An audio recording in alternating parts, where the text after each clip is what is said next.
like to make them wait more.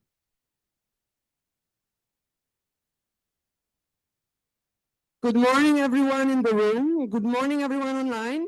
Could I please ask everyone to take their seats? Thank you so much.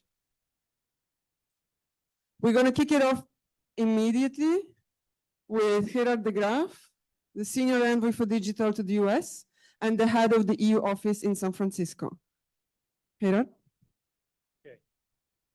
So as you are making your way to sit down, yesterday here there was the Irish Christmas party and it was a lot more loud and rowdy. I always thought that the Dutch had the loudest voices in the world. I am Dutch, as you may have noticed, but now I have changed my mind. I think it's actually the Irish that have the loudest voices in the world. Thank you very much for coming. Welcome. Short notice.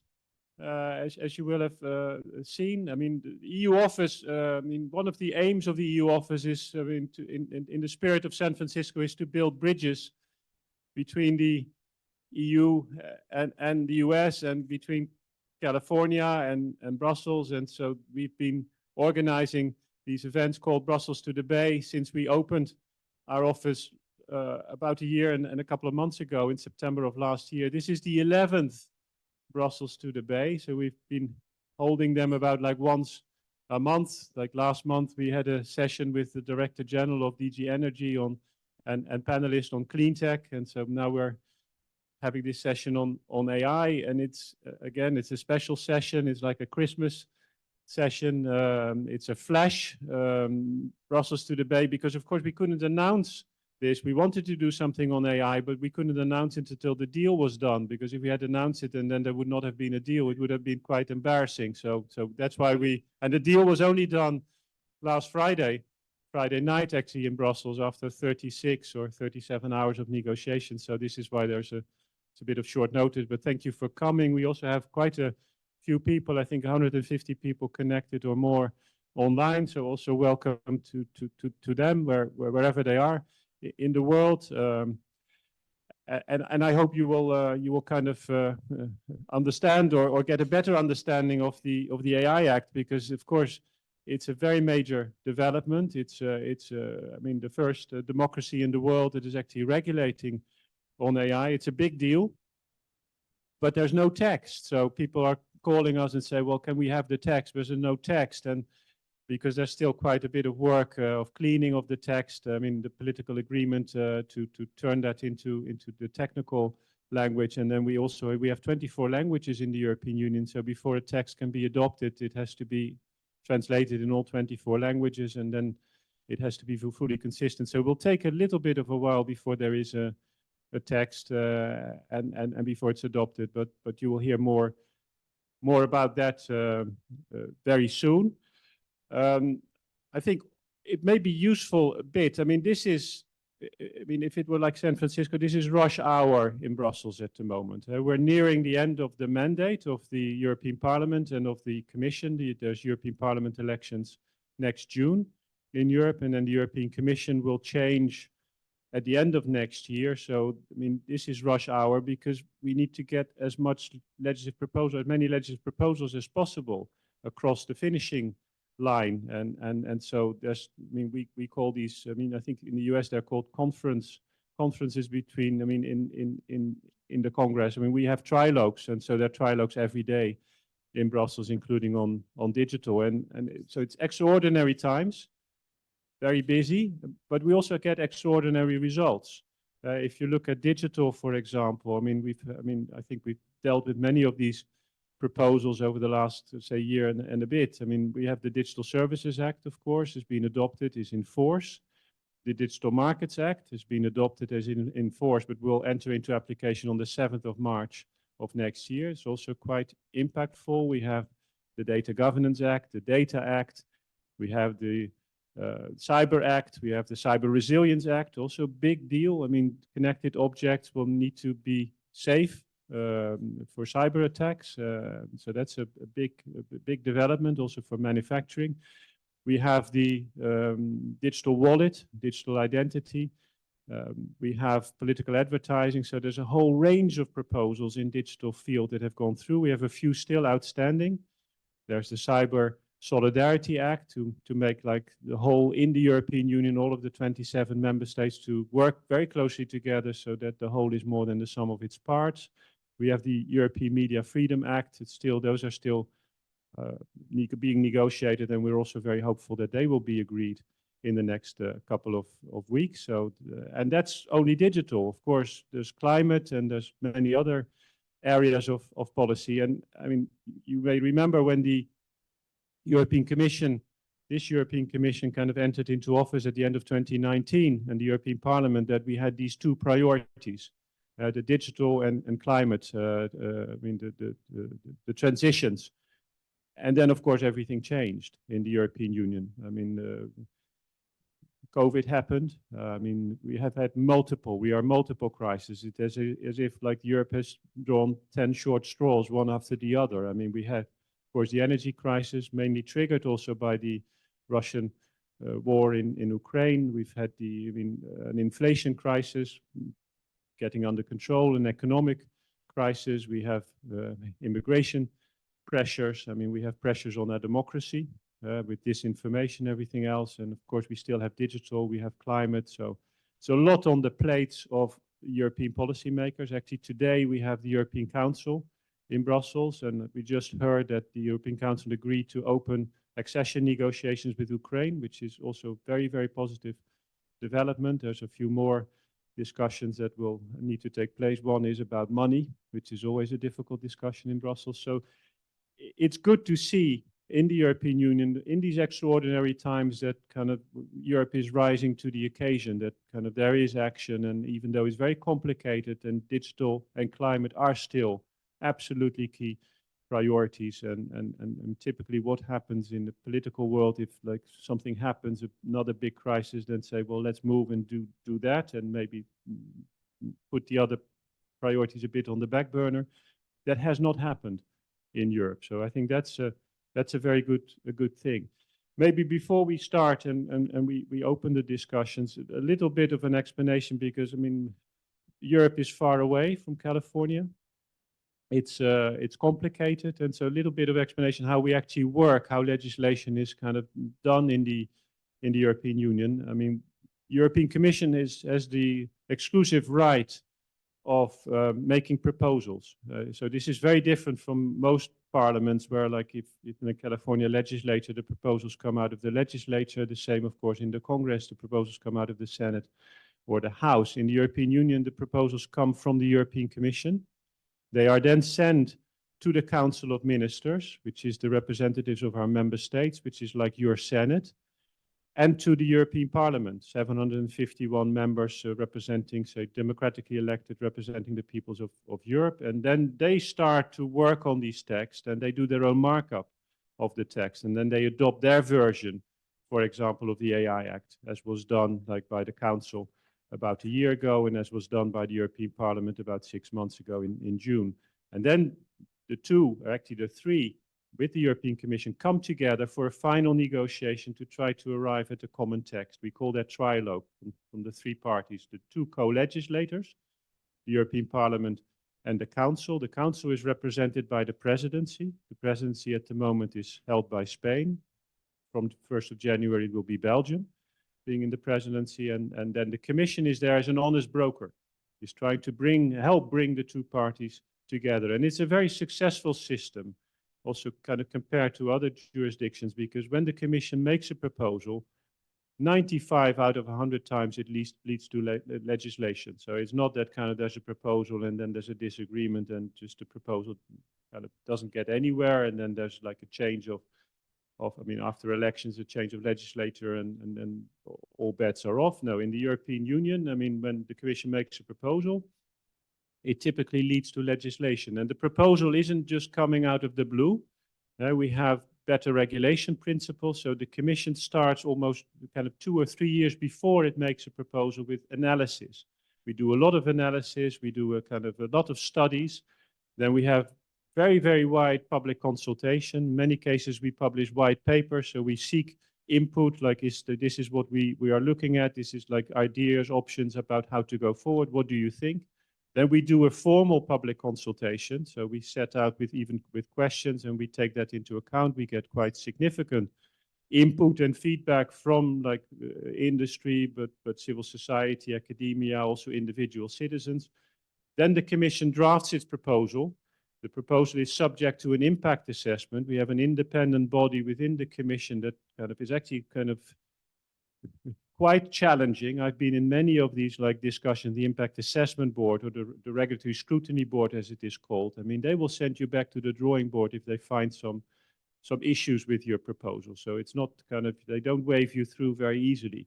And then when you get all of this kind of, you've gone through all of these processes, then you can kind of go to the college, which is like the commissioners, the committee of commissioners, and then if they approve it, it can go to the co-legislators. So maybe unlike, again, other kind of jurisdictions, when Commission comes with proposals, it has been prepared. I mean, we've checked it. And of course, the Commission is always making proposals that have a chance to getting a qualified majority. We don't have decision making in the field of like where we're talking about now, digital, with unanimity. We have qualified majority. So bigger member states have more votes, smaller member states have less vote, but we need a significant number of member states behind these proposals, otherwise it doesn't pass. And so you can imagine that if we are, as European Commission, we are working on these proposals, we're always thinking about how do we get kind of to the sweet spot? How do we make sure that these proposals have a fair chance of being adopted by the European Parliament and by the Council? So this is the way that kind of the legislative system works. I should add that kind of, because we have always this reputation, and maybe not undeserved, in the US, that we like to regulate. Yeah, we like to regulate, and we also have a bit of like a political culture that we always think like, well, what could go wrong? And how can we avoid kind of harm being done? Whereas maybe in this country, you have a little bit more of laissez-faire, and then if something goes wrong, then you address that particular problem. We are a bit more on the precautionary principle side, but that's just the way we are. But we also invest massively in digital, in technology. We just don't want to be the world champion of regulation. We want to be a strong player together with the US in these technologies. We don't want to end up as being a consumer of technology. We want to be also a producer of technology. So a lot of discussion about the Inflation Reduction Act in the US, which we welcome. We think it's massively important to kind of help make this transition in this country, $500 billion in kind of grants and tax breaks. We also have our own Inflation Reduction Act. It is called Next Generation EU. It's a 750 billion euro investment in the transition. I mean, if you take a country like Italy, I see Sergio here, 200 billion euro is at the disposal of Italy to invest in modernization of the Italian economy, in kind of renewables, in kind of digital, better e-government structures, better connectivity, etc. So the EU isn't just regulating technology, we're massively investing in technology, because we need to show to the world that the new model, the new economic model that we are moving towards is a winning model. I mean, if you take climate change, the European Union is not even responsible for 10% of global CO2 emissions. So if the EU does everything right, yeah, it will have an impact, but not a big impact on, say, kind of the health of the planet. But if we can show to the rest of the world that this new economic model is actually a better economic model, it kind of brings us all of the benefits of like reduce CO2, zero carbon economy, but at the same time, high productivity, better jobs, better paying jobs, I mean, cleaner air and all of these things, then other countries in the world are going to say, hey, maybe that's also the model that we should embrace. So we need to demonstrate that this model, these transitions, are superior to the model that we have at the moment. That's the only way to kind of get the rest of the world to move into that direction as well. So with that, I mean, I'm going to just briefly introduce, I want to kind of, I see a lot of consuls general here, and is very honored. I see Buffy Wicks here. I want to welcome her, specifically California Assembly member. I mean, we've worked very well with Buffy. I mean, it's a great kind of friend of Europe, if I may call you that. And so it's very honored and great honor that we have you here and working with you and forging kind of promoting mutually beneficial relationships. Also, those of you from industry, those of you from academia and civil society, very, very, very welcome. With that, I'm going to kind of just briefly, introduce Brandie. Brandie, also a great friend of Europe. Professor at Berkeley, founding mother of a child. Yeah, that too. And today's the birthday of your daughter. So yeah, kind of, I can quickly introduce myself and then pass it to you, and I'll. And then the other, and I see already the picture. Kilian Gross is joining us from Brussels. It's late in Brussels. I hope he had his dinner because it's 9 hours time difference. He has been working literally day and night for kind of certainly, the last couple of weeks and months. So, I think it's very good that he made his time available to be with us this evening. It's his second appearance at the Brussels to the Bay event, because he was here with colleagues in April to have lots of meetings on AI, and then we also had a Brussels to the Bay event on AI. So very grateful to Kilian, a great colleague, absolute kind of expert in the field. And so with that, I'm going to kind of hand over the floor to Brandie to kind of lead the discussions, and there'll be plenty of opportunity also for you to engage and ask questions and get answers. So thanks again, and looking forward to a very productive session. Thank you. I'll use this. Oh, you have it. Yeah, I have the laptop. Well, good morning, everybody. I'm Brandie Nonnecke. I'm the director of the CITRIS Policy Lab at UC Berkeley. I'm also an associate research professor at the Goldman School of Public Policy and a faculty co-director at the Berkeley Center for Law and Technology at Berkeley Law. I have to say, Gerard, not everybody in the United States is against regulation, nor do we believe the trope that regulation stifles innovation. I'm one of those people. So as you mentioned, last Friday, there was the birth of one of the most impactful pieces of legislation on artificial intelligence. And as you mentioned, I am a mother. Today is my daughter's 4th birthday, my only child. So if you would please say on the count of 3, happy birthday, Olivia, I will share that video with her. Are you ready? Yeah. Okay. 1, 2, 3. Happy birthday, Olivia. Yay. Thank you so much. Oh, she'll just love that. So I'll help to facilitate the discussion after Kilian presents. So with that, I will pass it to Kilian Gross from the European Commission. Thanks, Brandie, and good morning to San Francisco. I hope you can hear me well. Otherwise, Brandie, please come in and let me know if there's anything. Yeah, we can hear you very well. Very good.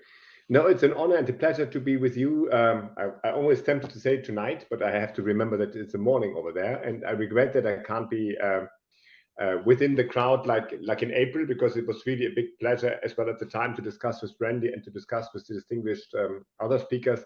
Because in Brussels, we have a lot of people who know a lot about policies, but in the Bay, you have a lot of people who really know the technology and the business. So it's extremely enriching to have this kind of exchange. So I'm very happy today to debrief you, perhaps the best word, of what happened in the last days, and to give you a bit of a sense what is then the content of this political agreement, what we have reached last week. Because indeed, I think it's quite groundbreaking, and it was a big step. And we are a little bit proud that we made that, and I hope that you will get a little bit of a better understanding after I have taken you a little bit through the main points. I would suggest that I show a short presentation, and then I understand we will go to some questions. So I will start now and give a little presentation. I hope you can see this, Brandie. Is this all there? Yes, we can see it. Very Thank good.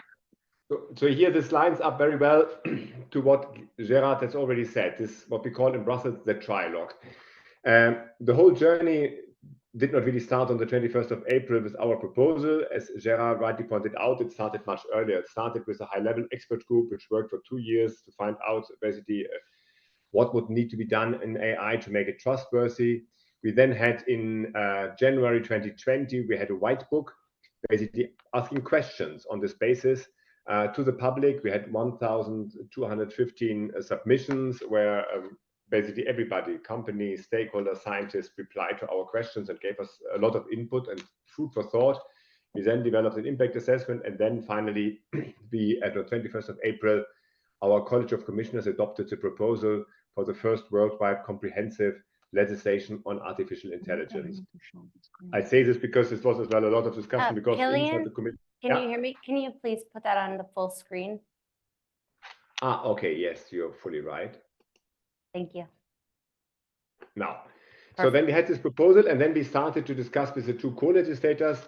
Gerald has said it all, so with the Council of Ministers, so the member states and the Parliament. In the Council, they reached an agreement between the 27 on the 6th of December last year. In the Parliament, it took a bit longer because the Parliament had quite a discussion in the beginning who should be competent, because the file was very much is horizontal and was basically of great interest for a number of committees. So in the end, we had a complex structure in the Parliament. We had two parliamentary committees for the internal market and for the liberal rights, basically in the lead for this, and other committees associated. Now, in June this year, we started this trialogue, which is a dialogue with three, if you may say so, where you basically, the two co-legislators discuss, and the Commission is moderating this and trying to find a solution to bridge the two texts and to find a common text. And as this was urgent, we started already in the night of the 14th with the first trialogue. And now we had 5 political trialogues, which is when the bosses come together, basically the commissioners, the chief negotiators on the Parliament, so the rapporteurs, as we call them, the members of Parliament who have written their report. And of course, then always representing the member states, the presidency, in this case now, the Spanish Secretary of State. On the night of the 8th, we reached a political agreement. This was basically after 36 hours of negotiations. We started on 6th of December.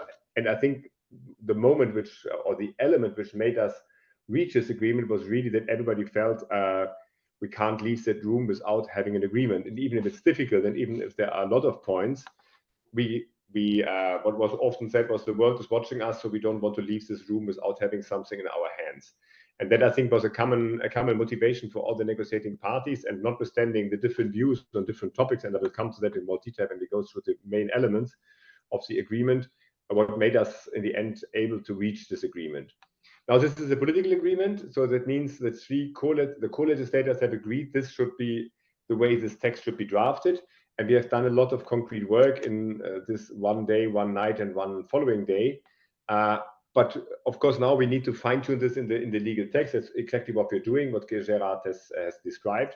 And we have to fine-tune as well the recital so that everything is nice and clean. But of course, we will not touch anymore this political agreement. The decisions are made, and we will just implement them thoroughly. And then this will go into the formal legislative process.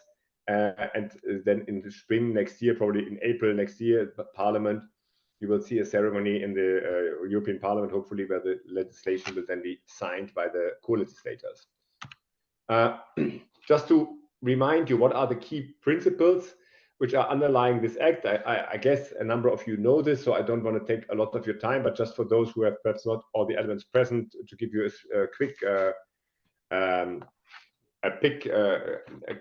support to refresh your memory. What we do is a risk-based approach. We have a horizontal legislation, so we cover all AI systems, be it self-standing, be it embedded in a product, like in a robot or in a drone. And we try we follow this product-based legislation, so we treat AI as a product. It's important for us because we have quite an experience in the EU in making products safe. And we follow a risk-based approach, so we try to limit our regulatory intervention to the level of risk. And that means for a lot of AI systems, if you start from the bottom, we don't see really risk. This is 85%, and we don't have any restrictions. We then have, on the yellow level, we have a certain, we see certain systems where we think there should be some more transparency. So you should know when you speak to a chatbot. That was something we really learned when we discussed, when we had our public consultation. So there should always be information if you are confronted with a chatbot, or you should indicate when you create a deep fake, so something which reassembles a real situation. And then we have the orange layer, which is the center of the regulation, which is the high-risk cases. These are in both areas. They're in the areas of embedded AI, so in the medical device here, or in the areas in this, let's call them self-standing, or more these social AI systems, for instance, for recruitment. And here, what we say is, you can use them, you should use them, it's fine. We are supportive for the development and implementation of AI, but these systems should be checked before they go to the market. There should be a compliance control and an ex-ante conformity assessment. This is important. So you should be able to rely on every product, every AI system on the European market being either low risk or having been checked, so that that is trustworthy and you don't need to have any precautionary measures. And then there's a small group of AI systems where we think what they do is unacceptable. And we don't want to see this because we don't think it's compatible with our values. This is, for instance, the untargeted scrapping of the internet now, or the social scoring by public and private authorities. Now, let's go a bit deeper in the different layers of this pyramid, and let's look a bit what was now the political agreement. And I will try to explain will focus a little bit on what has changed in the course of the negotiations between Council and Parliament. And here, if you look at the prohibitions, this was in particular a feature which was very important for the European Parliament, because they wanted to extend the list of prohibitions, and they wanted as well to extend some of the obligations and the list of high-risk use cases, for the simple reason that they felt we need to improve and reinforce the protection of civil rights, of civil society rights. And that was a key concern for them. And these were the points, what you see here were some of the points which were really only literally closed at the very end of this very intense negotiation. So the first was rather straightforward. Both Council and Parliament agreed that social scoring should be prohibited and that it should be extended as well to private entities, so private companies doing social scoring in the sense of the regulation. The Parliament added, and the Council finally agreed, that biometric categorization should be prohibited, at least if it's done for certain, on the basis of certain features, like race, for instance. And there's just an exception for law enforcement. Then there was the most controversial point was the real-time remote biometric identification in publicly accessible spaces by law enforcement authorities. Very long, very complicated. But what it means is that the police uses the CCTV footage, so the video cameras, directly on stream live to identify whether certain offenders are at a given place in order to be able to directly react and, for instance, capture an offender. This was extremely disputed because for a lot of members in the Parliament, this real-time remote biometric identification in public spaces could create the risk of permanent surveillance in the public sphere, and therefore could lead to some kind of totalitarian society, dystopian society, and therefore the Parliament clearly wanted a full ban of this.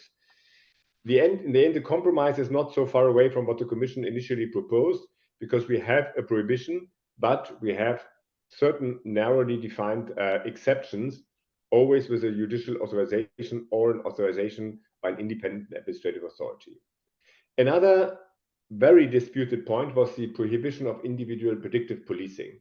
And this was, and I made this disclosure here, was really the last point where we needed to find an agreement, because the Council here, the member states, were more on the side of that we need to empower as well our police forces, because a number of member states have security issues, to allow basically here individual profiling in order to detect or prevent crime. So this is, for instance, that you try to identify with risk analytical tools fraudulent behaviors, patterns of behaviors, and you try to basically screen afterwards your data set in order to have a rating and to better identify who's a potential offender. The Parliament was clearly against this because they felt that this would be contrary to the presumption of innocence.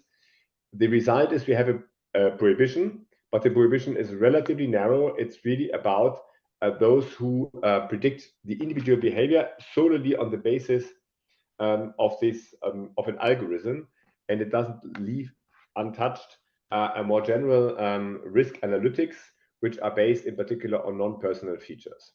Then the Parliament introduced the prohibition of emotion recognition in the area of education and workplace. They wanted even more, but that was a compromise. And then last but not least, they added a prohibition of the untargeted scrapping of the internet. It's important to note, not the targeted scrapping, is really the scrapping of pictures on the internet, of video material on the internet. Here's a bit, of course, the Clearview case behind this. Now, if you're back in our little pyramid, we go one layer lower, we come to the high-risk cases. And here I want to focus a bit on the big novelties which came out of this political negotiation. So we have extended the high-risk use cases. And you know, when I speak here about use cases, it is because in the regulation, we have a list. We want to be concrete. We have a list of cases where we think these are high risk. And this list can be updated by delegated legislation. So the Commission is empowered to update this list as we go along when we find new risks. But this list is, of course, of crucial importance because it identifies the scope of the regulation. So what we have is now we have an extension of biometric identification, namely categorization and emotion recognition, as far, of course, as they are not prohibited. We have now as well safety components for critical digital infrastructure that is new. Road traffic and supply of water, gas, heating, electricity was there already before. Education, training, and employment were there before, but they were extended by Parliament and Council. So one can now really say that in the world of work, for instance, the use of AI is practically always, when there's some kind of importance to the AI system, is high risk. And then we had this very important case on access to essential private and public services and benefits that was there before, but what was added here was indeed the life and health insurances. This is a new element which the Parliament added. So we had already in an initial proposal creditworthiness and evaluation of natural persons, and Council and Parliament, I have to correct myself, added insurances. And last but not least, the Parliament added, and the Council agreed finally, systems to influence the outcome of elections. Now, another thing which was added, and this goes in the same line as what I said before, reinforcement of civil society rights, civil rights. The Parliament insisted that, and that was quite a difficult discussion, that the user or the deployer, as it's now called, of an AI system should carry out a fundamental rights impact assessment. This fundamental rights impact assessment should be targeted at high-risk AI systems. It was limited because the Council had a divergent view. It was limited to public bodies and those entities carrying out public services, so in order to allow an equal treatment between both operators. And it consists, in essence, about the description of the processes, about a clear description of the categories of persons which may be affected by a given AI system, about the description, about the specific harms and the risks for these groups of persons, a detailed description about the implementation of the human oversight measures, which are anyway prescribed, but there should be a publicly available description, and the measures to be taken in case of materialization of these risks, and a complaint mechanism. This was a bit the block, let's say, civil rights and this tension between empowering partially police authorities, law enforcement authorities, and the necessary protection of the civil society rights. The other big block of the negotiations in this final round was what shall we do with the general purpose AI models. They were, contrary to what was often written, not unregulated in the Commission initial proposal, because we had already, for instance, transparency obligations. I mentioned the chatbot obligation or the deepfake obligation. And of course, when they turned into a high-risk system, they were regulated. But it was generally felt that these models changed really the market, because in the future, we will see a lot of downstream systems which will be based on these very powerful models. And therefore, if there's a mistake in these models, if there are flaws in these models, these flaws will recuperate in the downstream applications. And the only way to really reach a satisfactory level of protection and safeguard would be to have at least some minimum requirements for these large models. And this was now taken up in a new chapter, which will be integrated in the regulation on the general purpose AI models. What we call the general purpose AI model is usually referred to, or very often referred to, I think in particular in the US, as foundation model. The term general purpose was chosen in order to be really technology neutral. That was quite important for the member states because they don't want to link this to one technology. And the idea is to really look after models which are trained on a large amount of data, typically more than 1 billion parameters, and which can competently, and that's important, competently perform a wide range of tasks, and which are often then integrated into systems which can do different things. For these models, there should be some minimum information and documentation requirement, in particular about the evaluation which they should carry out. And that should help, in particular when these models are afterwards used for downstream providers, which may then use them for high-risk purposes, to understand how this model works. There are certain exemptions for open source models, in particular from the transparency requirements. And then this was a very difficult discussion. There was the idea, a bit linked to the DSA, with where we have different categories of risk, and our basic approach to have always a risk-based approach to say, well, certain models which are particularly powerful should as well have a bit more obligations and should as well be a bit closer looked after. And this here, what you see here is, of course, may in inspire you, or you may see some inspiration from as well, the US executive order. Of course, we were looking at this very carefully. We went here now for 1025 flop as one parameter to indicate the computational power of a system and therefore the capacity of such a system. And this should allow to identify what is really a very powerful, basically cutting edge model.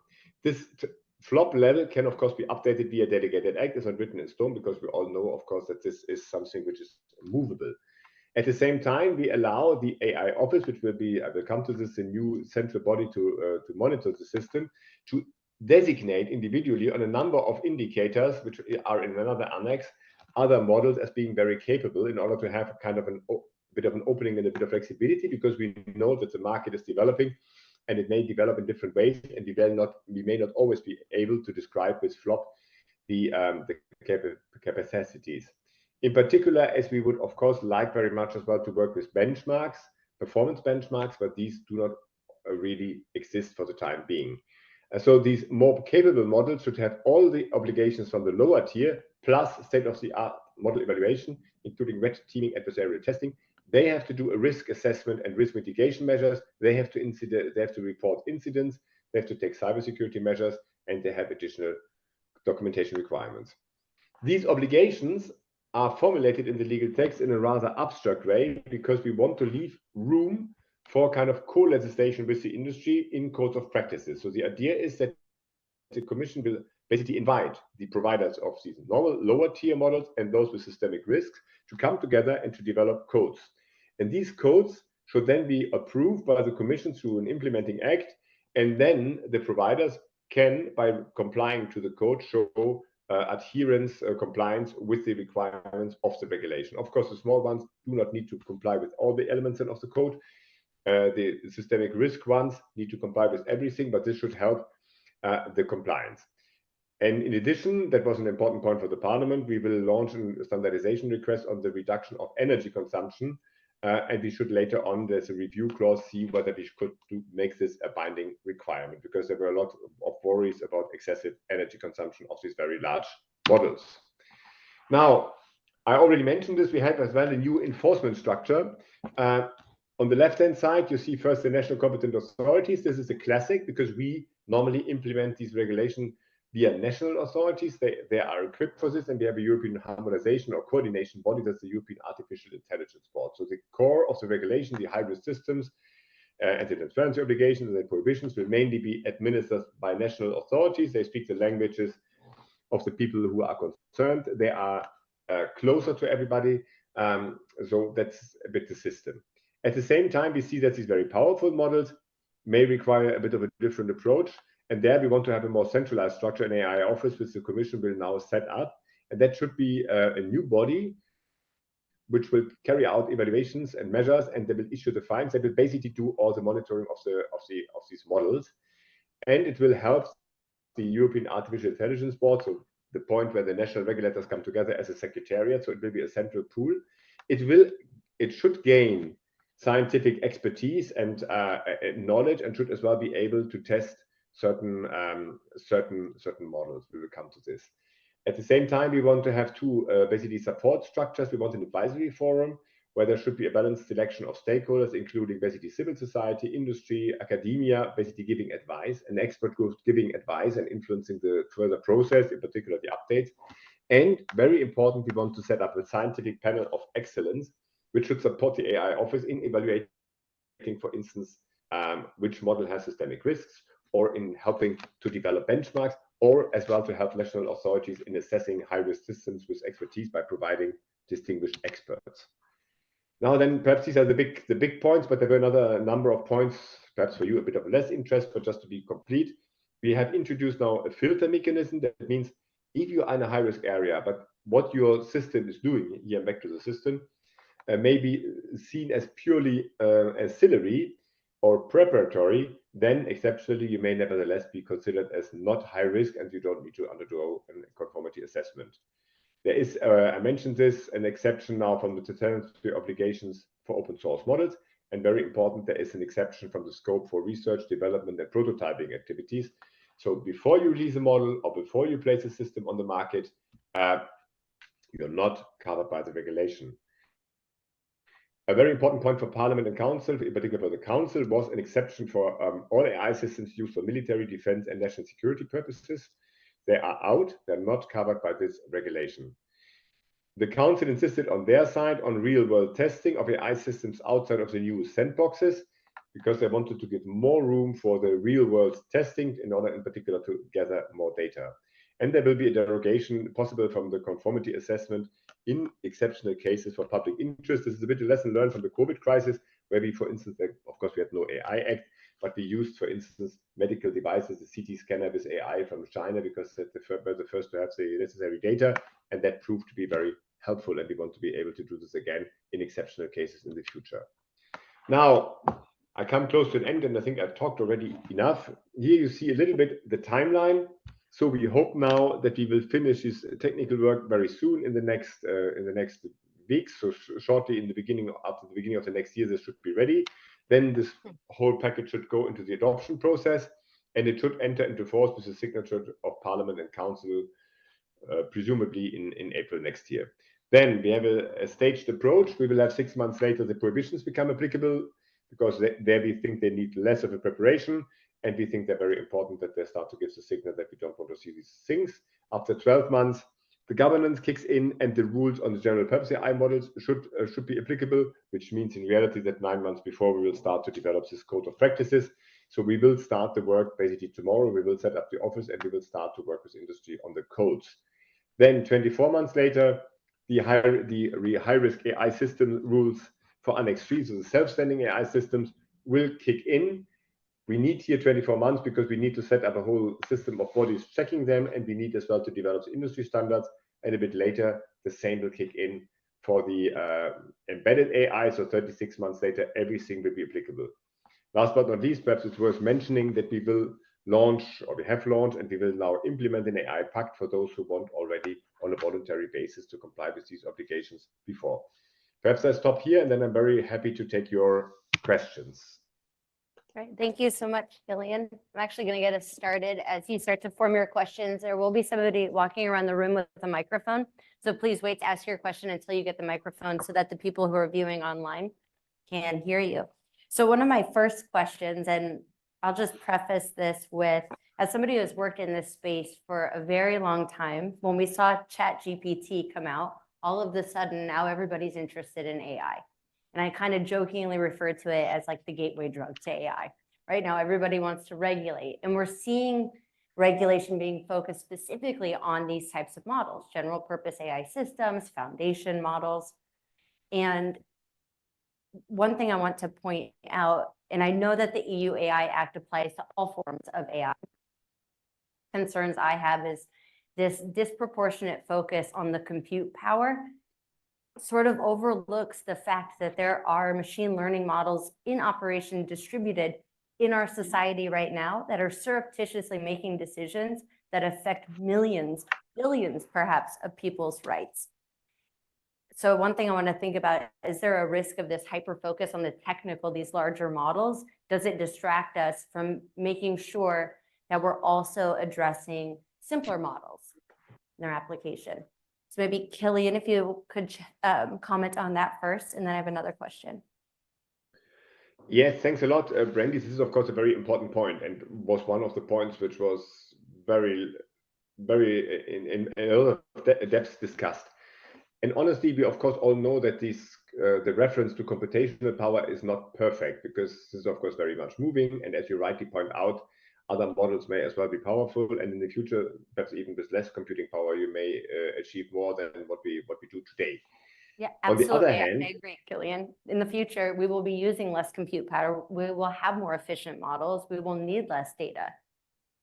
Yes, this is all correct, and we are aware of this. On the other hand, when you look at the executive order in the US, you had 1026 as the dual use model there in the order of President Biden. So the US have taken a bit the same approach, and I think it's because for the time being, and we really checked this, and we checked as far as we could as well with experts as well from California, for instance, from Stanford, there is not a lot of other really very reliable parameters. I mean, everybody agrees that performance benchmarks, so the question, how competent do these models perform on certain tasks, and in a variety of tasks would probably be a more accurate and a better indicator. But so far, to our knowledge, there are no really reliable or comparable benchmarks yet available there. But coincidentally, you have certain tests. I mean, you can say, okay, how well does ChatGPT succeed in the US bar exam or something, but you can't really check in an objective way, which wouldn't make it really comparable. So we think as a starting point, it's good, because at the same time, we want to give a bit of clarity. We want to give as well, because otherwise, if we have a completely open term and we say, okay, we will look at what is powerful and what is not powerful, industry and operators would not know at all where we are. We think it makes sense to look a bit differently at those which are at the edge, because they display features and capacities which even the developers often don't really oversee. And this is a particular risk feature. Like when GPT-4 came out, we realized that they could code much better than it was even foreseen. That's at least what was reported to us. So there are elements which even the developers do not fully oversee that makes a certain monitoring, more intense monitoring reasonable, without, of course, punishing these models. And therefore, we think that 1025 is a reasonable indicator, because that's a bit where now, at these days, the most powerful models are. Of course, this will then have to follow up. And we think we have, at the second, we have this kind of second layer where we have an individual designation. And there, the idea is that we will have a scientific panel, and the scientific panel should look whether other models are now cutting edge, and should give what we call a qualified alert to the office. And when then the office receives a qualified alert based on the scientific evidence, then it should consider to designate another model as well as being very powerful. Like this, we think we have basically, again, we tried, of course, here to square a bit the circle, give a bit of predictability, but at the same time being sufficiently flexible of catching, reacting in a reasonable way in a market which is extremely fast moving. Great, thank you so much. And I do have more follow-up questions on that, but I have two more questions I want to ask while everybody's formulating their questions. First, I am the host also of a show called Tech Hype. And in each episode, I sit down with an expert to debunk misunderstandings around emerging technologies, debate the real benefits and risks, and then explore technical and policy interventions. The hype around emerging technologies, just like AI, where we have a dystopian narrative of robots replacing workers and the death of creativity, to that utopian, we can use machine learning, use these LLMs to solve society's problems, solve climate change. Instead, we must have a more nuanced discussion. And in that sense, I did notice in the act up to this point in the high risk and high impact areas, a lot of those were pulled from the headlines, right? You mentioned scraping of facial data. That's a very famous case, right? Clearview AI scraping individuals' faces. You also mentioned predictive policing. Well, we've seen Fred Pohl is performing poorly, further entrenching discrimination and targeting of communities of color. How is the European Union going to be well positioned to identify new risks? And I'm going to seed this a little bit, because I imagine that the Digital Services Act will play a role, because that will allow researchers to be able to look at these systems and identify those systemic risks, especially those related to machine learning and AI. Is that correct? Well, of course, DSA is a very good example, and we took a lot of inspiration from that. I think anything else would have been stupid. Again, here you see a bit the question which we had just before. Is it the difficulty for a legislator is how can you legislate clearly and give predictability, at the same time you remain sufficiently flexible? Because we had a lot of discussion in the run-up. Should we not just have open terms? Just say if something is very risky because their fundamental rights are involved, then the Commission should be empowered to declassify it as high risk. But that would have been completely uncertain. So what we have tried is we have identified 8 areas like administration of justice, or democracy, or employment, world of labor, where we think there is a particular sensitivity, because in labor you're dependent. The employee is dependent on finding a job, so there's not a relationship of equality between the employer and the employee, at least in most cases. And in these areas, the Commission is empowered to adapt and to see new use cases. And so we start with a number of use cases, and we will have this possibility once a year to adapt the list and to extend. Our idea is that it should be fact-based, so that when you mention that we took cases from the headlines, we don't feel offended, because we try to take cases where we have evidence that they led to damage. Like let's take the example of access to social benefits. it's a case where we see in the Netherlands there was a government stepping back because access to social benefits was badly treated by an AI system. So there is a case. We work with the OECD, who has an incident database where we try to identify which are cases where there is damage produced. So I think we have an increasing knowledge about which kind of damage could occur, and then we will follow up as we go along on these kind of cases where we identify these damages. Great, thank you so much. My last question, and we'll move to the room.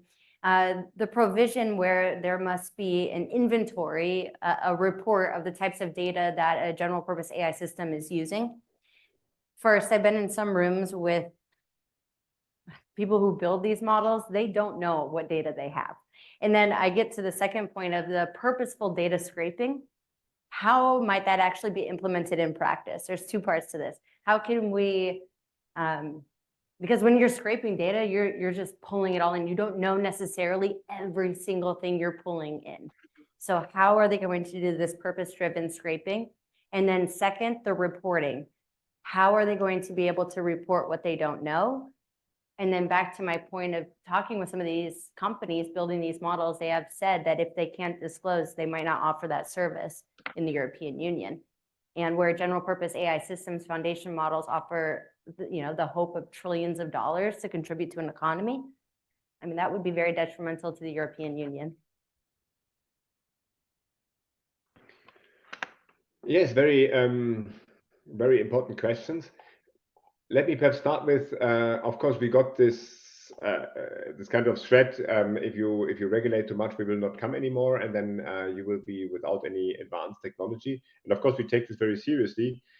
But if you look at the different requirements which we ask, we really think it's very proportionate. And in our view, a serious operator would, in any case, do that. You could see this, for instance. I mean, you don't sit down in a car which has not been certified, because you don't want to go. I know in the US you can only drive 65 miles, but in Europe, where I come from, in Germany, you can even go 200 kilometers per hour if you want. That may be risky, even if the car is 5 times certified and not recommendable. But you're certified because it's a risky device, and it's normal that there are certain quality requirements for the provider. That's basically what we do for AI. We say AI has certain risks. We don't prohibit. We want you to do it. It's fine. But if you use AI in order to select who should work for your company, then we expect you that you use an AI which somebody has checked, because otherwise you may indeed discriminate against communities of color, or you may discriminate against other communities, and this is unacceptable for a society. So this is the starting point.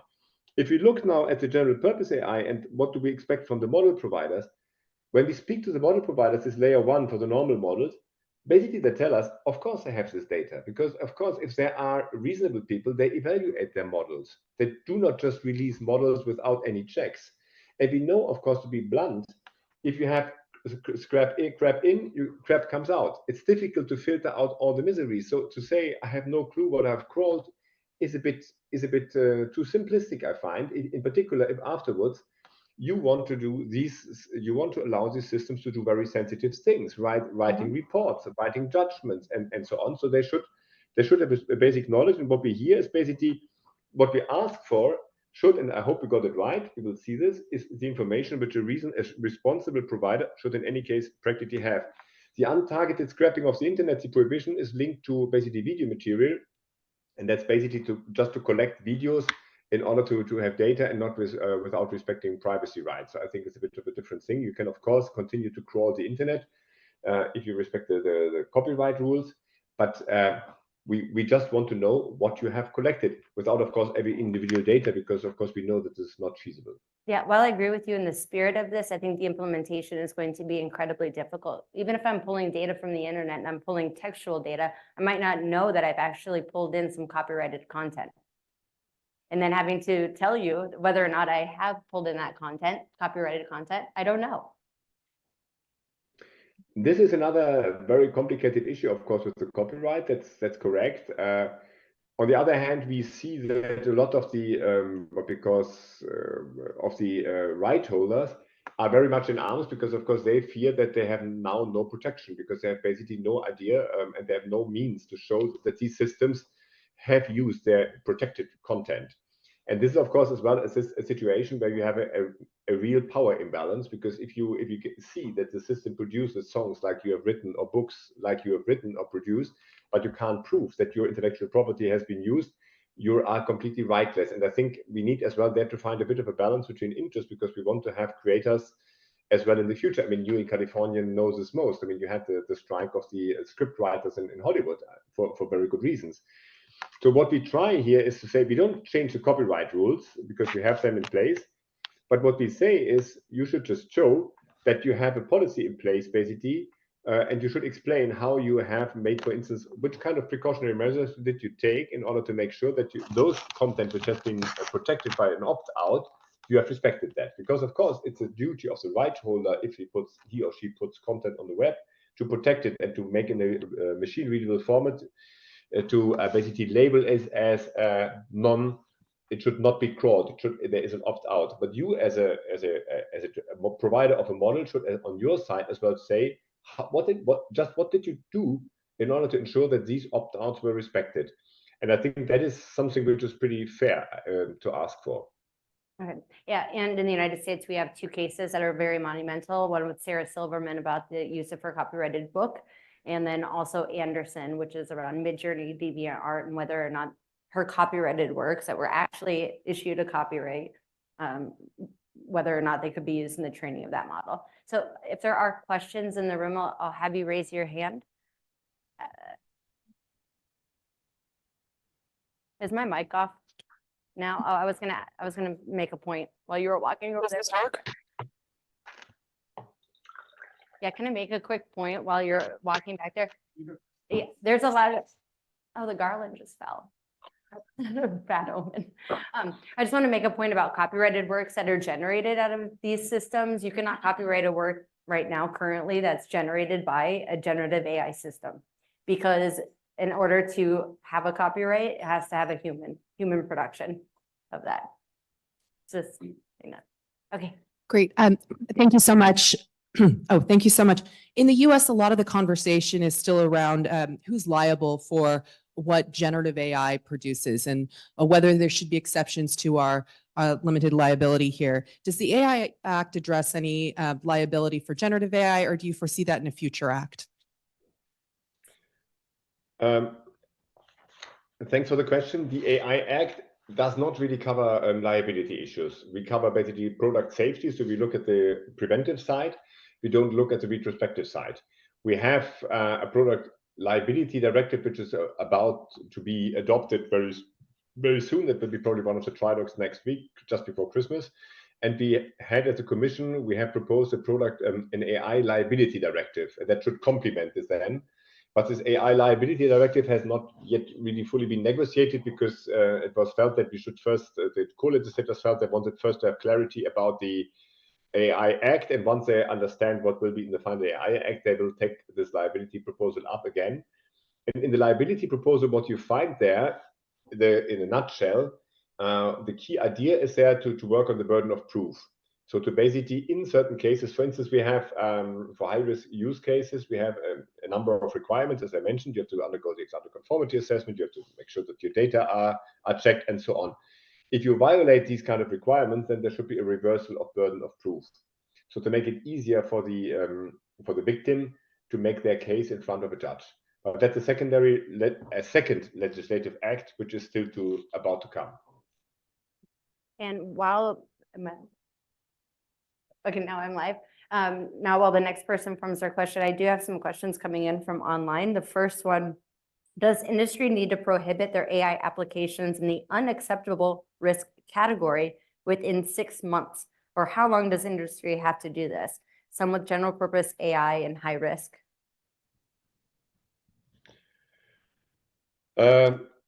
Well, the idea is that the prohibitions are cases which are extremely harmful. So something which we find in general, and the co-legislators found unacceptable and incompatible with our European values. And therefore, we think that normally there should not be a lot of systems or products which basically would display these features, because we think they are just contrary to what we think is acceptable in our societies. And therefore, we think if you do this within 6 months, you have to stop doing this and offering this on our market. I mean, and you have to look, of course, very carefully what this is, because when we say social scoring is prohibited, what we mean is not every kind of rating or ranking is prohibited, but what we mean is that you, for instance, you use data which are completely unrelated from the context in order to evaluate something completely different, in a way that where the individual which is rated has really no influence about his or her rate, or where you give a completely different proportionate value to these rates. One example we had in Europe, I mean, of course, this makes all of us thinking about another third country. But one example we had in Europe was, for instance, that social benefits were reduced because parents were rated as bad parents because they missed the doctor's appointments. This is a concrete example to say this is a kind of scoring which we find unacceptable. So that you start to judge and you say, okay, you get points, and therefore you get your passport quicker, or you get your driving license quicker, or you get an apartment, but because you have done certain things which have nothing to do with your apartment, you don't get a social housing, for instance. So this kind of thing we don't want to see. And we think 6 months are enough for everybody to reflect whether he or she has something in his offer which could basically display these features. Okay, thank you. And more questions from the room?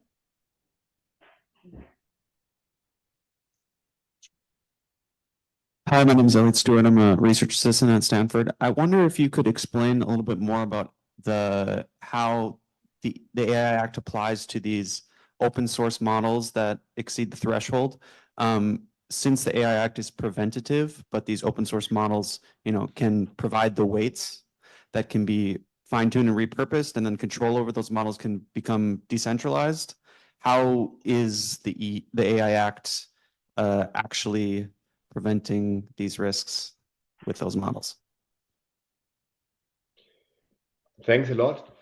The open source community is open source discussion is a very difficult discussion, because and I see here there's certainly sometimes at least at places a difference in perception in the US, I think, and in Europe, because in Europe open source is very often seen as an opportunity because we have a lot of smaller companies and we have quite a vibrant open source community. And what I read in the US is much more, that's quite counterintuitive, but much more looking at the risks, that open source may even be sometimes more risky than proprietary models, because open source may be promulgated without any kind of control and without any tracing.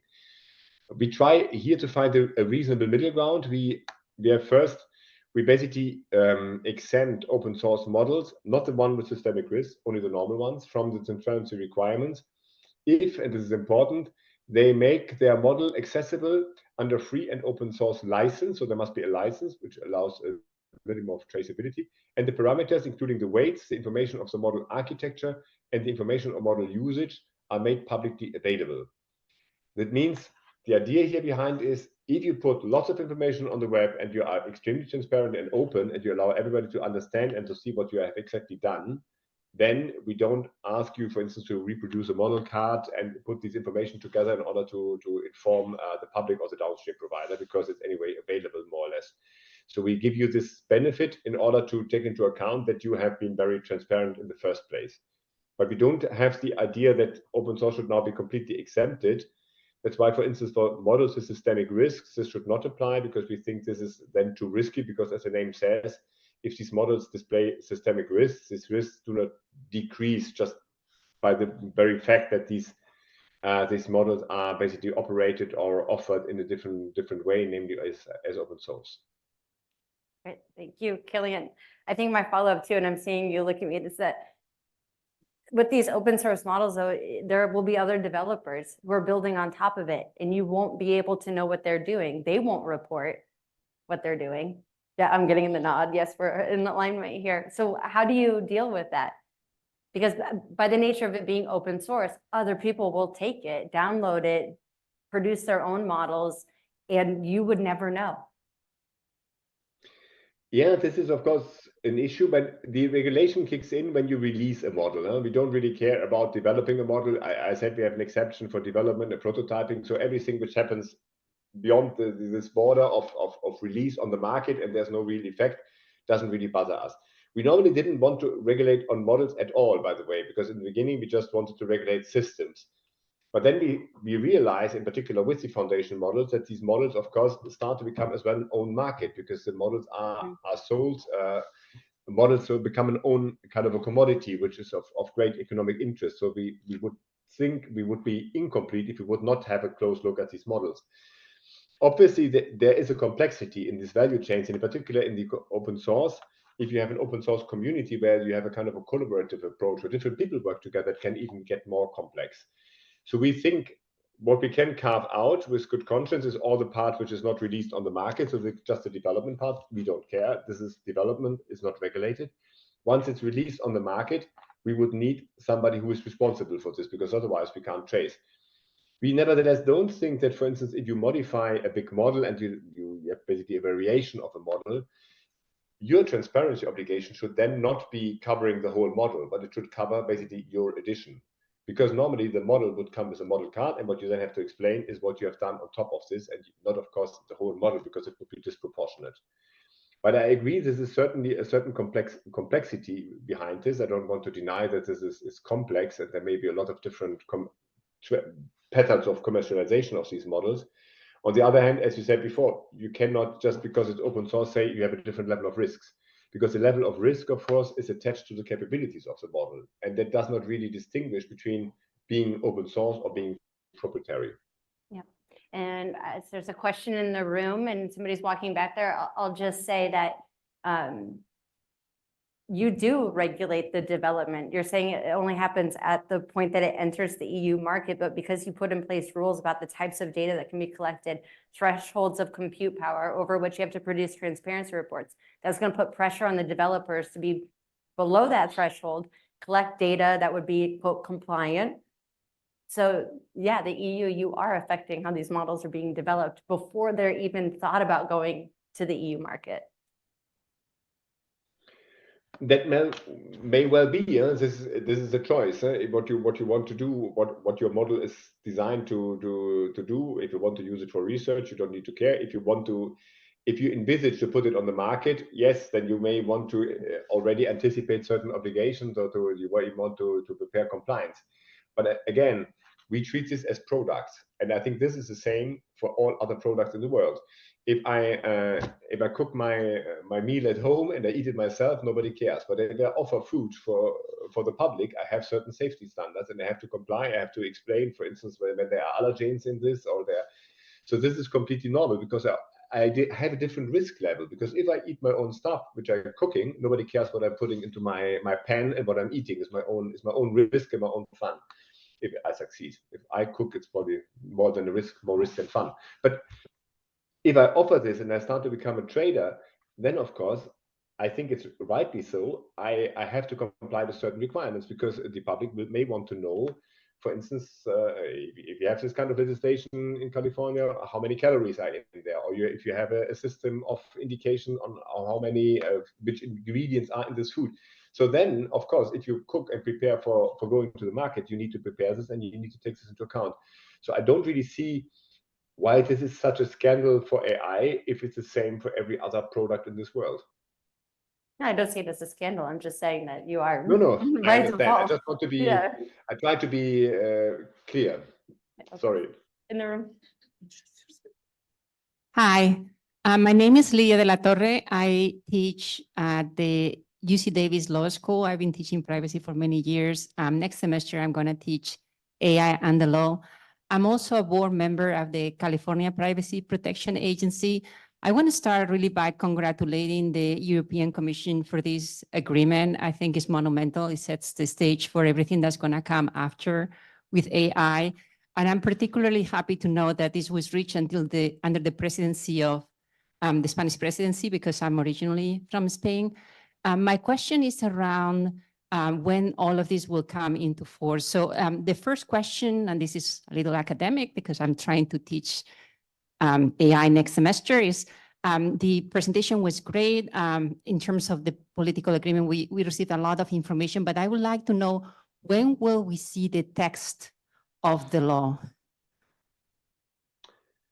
Yes, thanks for the nice question, and I have to give these congrats back, because the Spanish presidency was great. So if you are Spanish, you can be very proud, because the Spanish colleagues have made this AI really their priority, and I think without their restless efforts, we would not be there. So they really have invested an enormous amount of human, but as well political capital in order to get this agreement, because they said from the start, And some even criticized them for that because they said, okay, you put the bar too high and now you're kind of in a situation where you can be blackmailed, because they always said the success of our presidency in digital depends on whether we get this act done or not. This is the job we want to get done.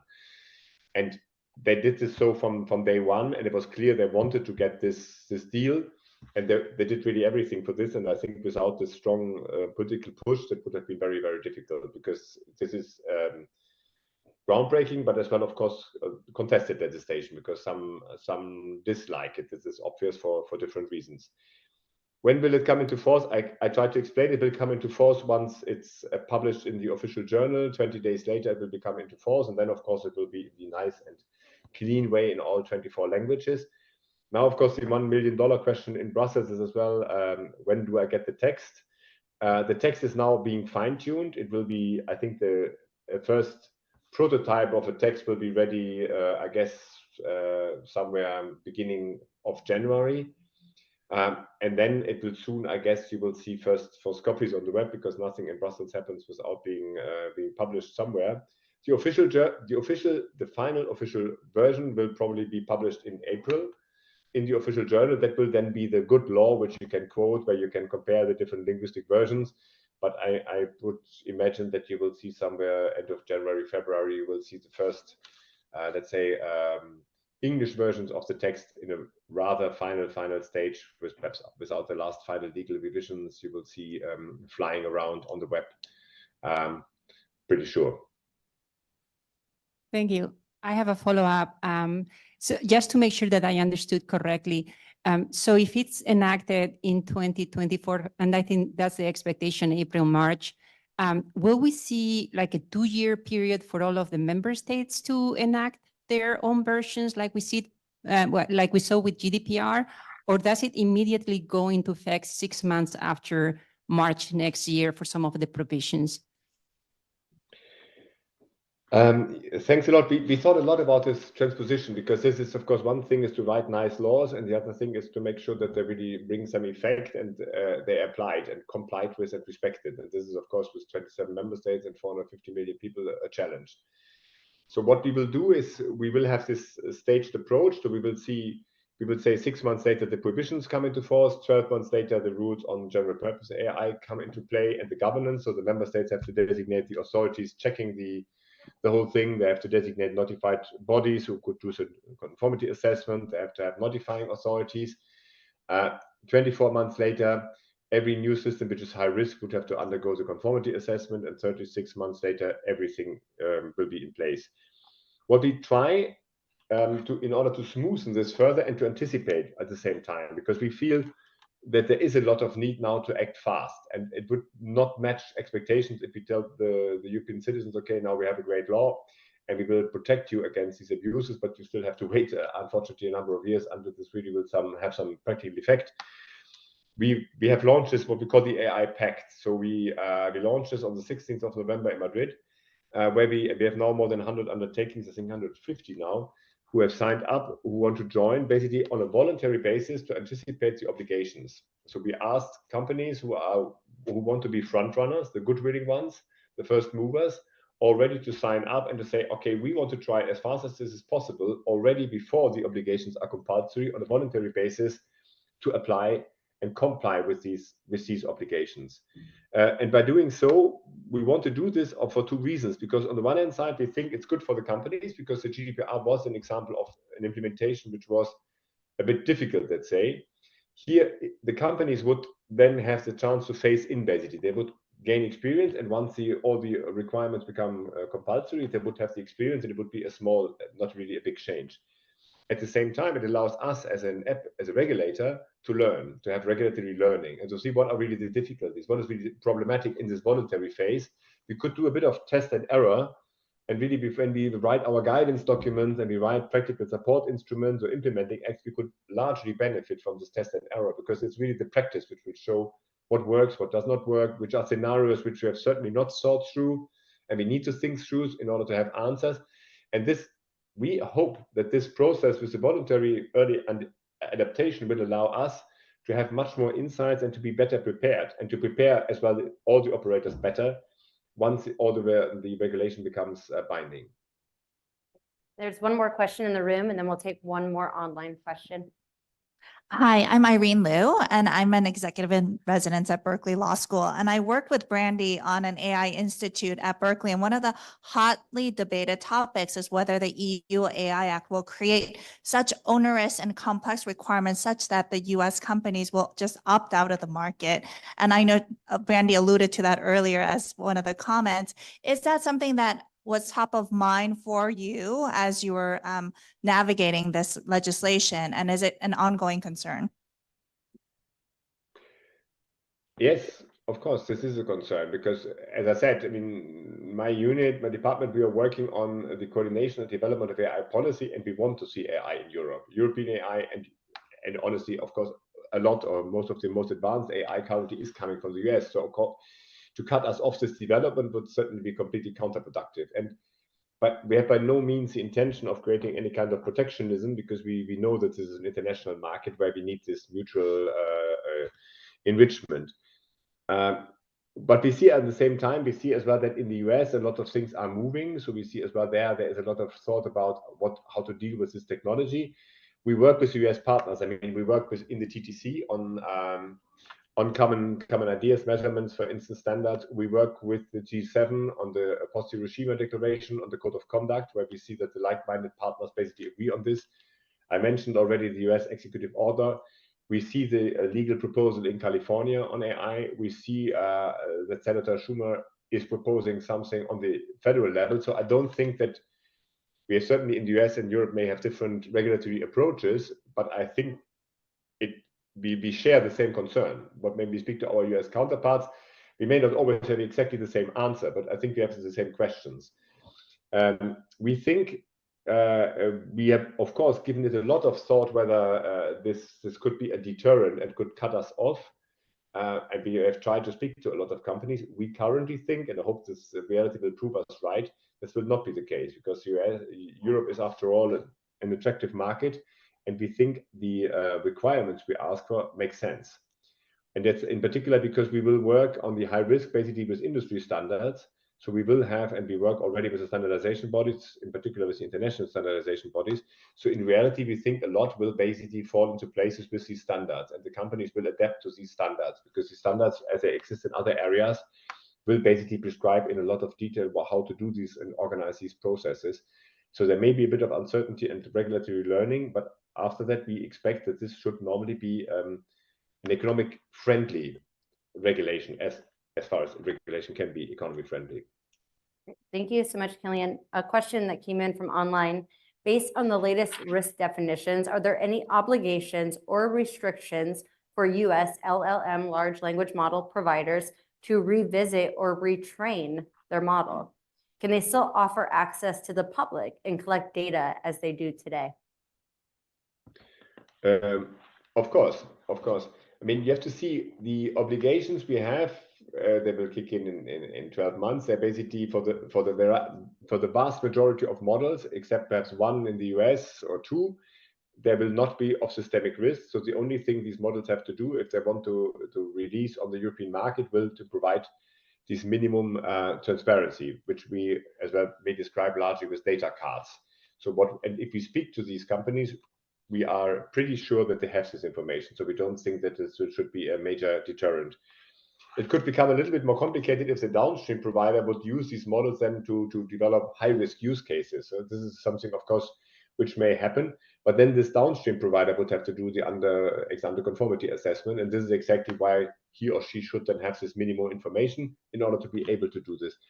So we don't see that anybody should withdraw from the European market out of being scared that there is now a very heavy regulation coming in and which will make it impossible for him to stay on the market. We think everybody should stay on the market. And the last word, for AI systems which are on the market, the regulation will not kick in. The regulation will only cover new systems which will go on the market after these 2 years of transitional period. So there will be plenty of time to prepare.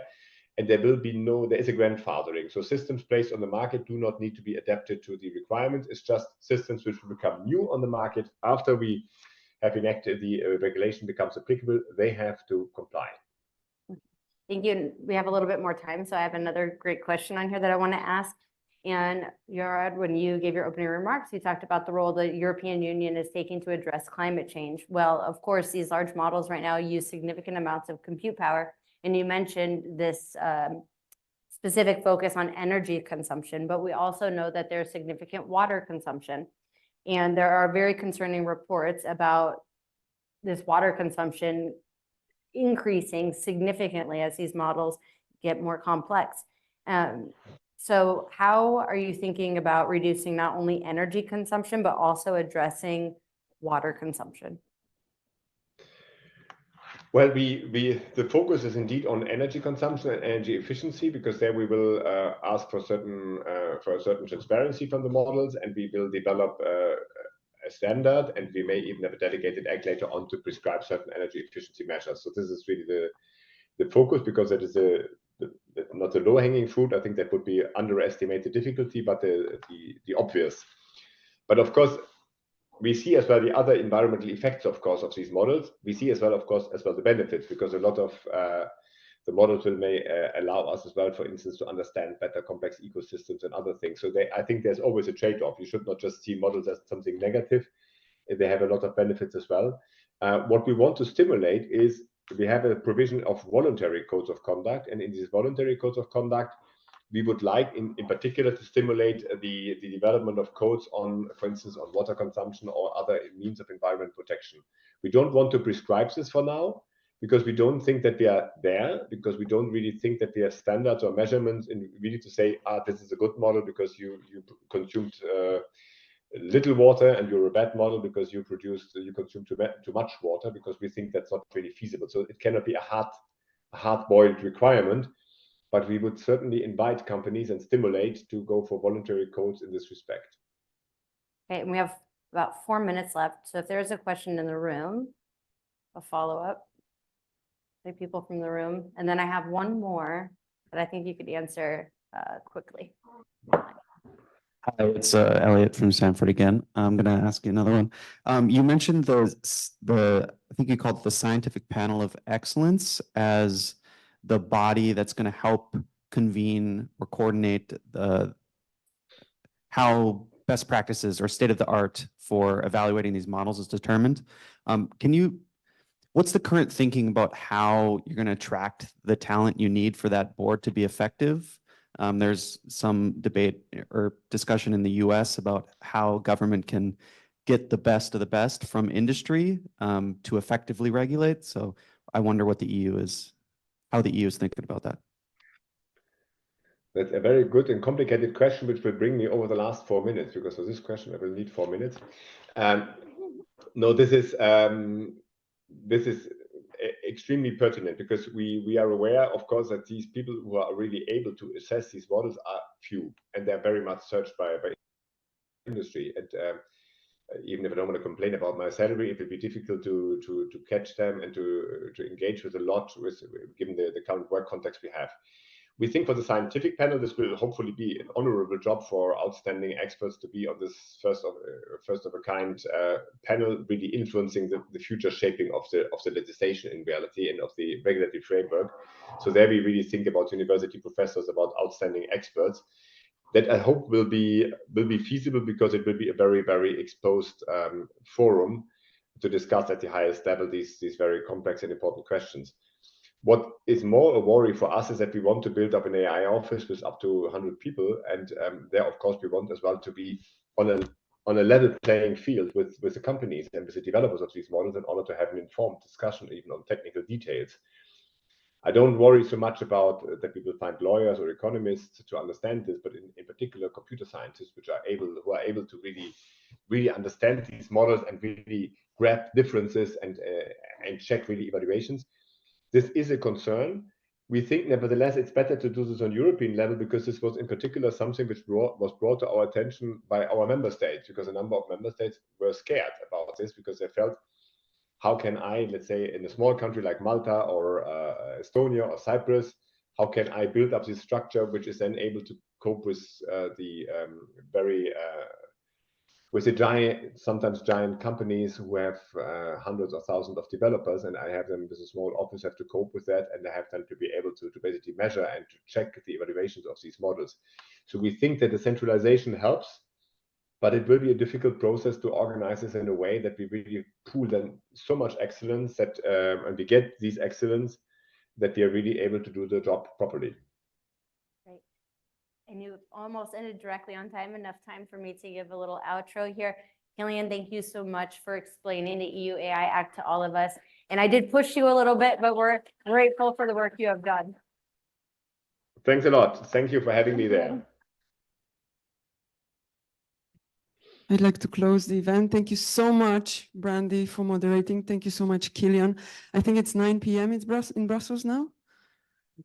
Exactly. Okay, we're going to release you in about a minute and a half. Thank you so much for joining it. It was a great event, and with a lot of details. We're all digesting still. We still haven't seen the final text, and I don't think Kilian's team has seen the final text in one piece either. So we're all looking forward to that, and we will be updating you and sharing information as we are allowed. I wanted to close with one angle that we have not really emphasized enough during the event today, and it's the pro-innovation character of this regulation. And why is it so? There are surveys that show that more than half of the population of different countries in the EU and outside do not trust AI. And if there is no trust in AI, there won't be a market for AI.